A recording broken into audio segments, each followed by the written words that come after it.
Imagine you're in a car accident, Bill. God forbid you're hurt, helpless, bleeding, your wallet hanging out. Monmouth County Prosecutors say an EMT responding to just such a situation in Howell helped the victim, but then also helped herself to the victim's credit card. Prosecutors say that EMT, who they name as Lori Wegner of Toms River, even tried using the card later in the day. The ambulance service she was working for, MONOC, says naturally she's been fired.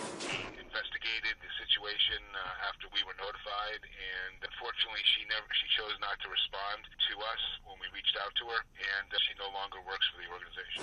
Now, Bill, MONOC adds that they do extensive background checks, drug screenings, reference checks, and that they're as shocked as anyone. The indictment was handed down by the Monmouth County grand jury. Once somebody's indicted, they're notified of the indictment, and that's through their attorney, and if they don't have an attorney, then they get a letter or they get the indictment, and then arrangements are made for them to turn themselves back in. It's not known what her status is right now, but it's county policy not to release mugshots unless the person's a fugitive. She was arrested by Howell police, but they tell me they're sticking to the county policy. No social media presence either, so it's hard to know what the woman looks like, but the accusations certainly make her look pretty bad. The credit card was tapped out. There was no money on it. She tried to buy a sandwich at Wawa, allegedly, and got rejected on that. So you lose your job over a credit card that's worth bupkis.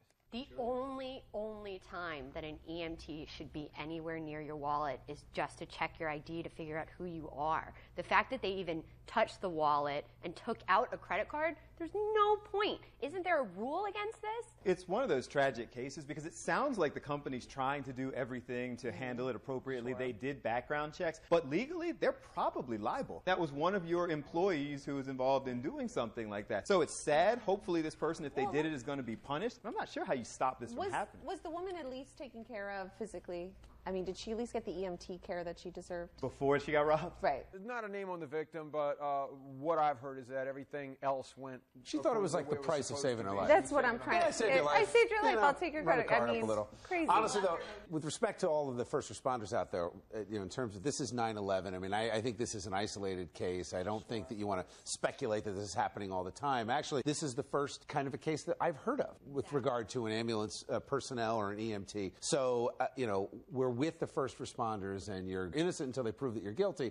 But man, that's a tough story.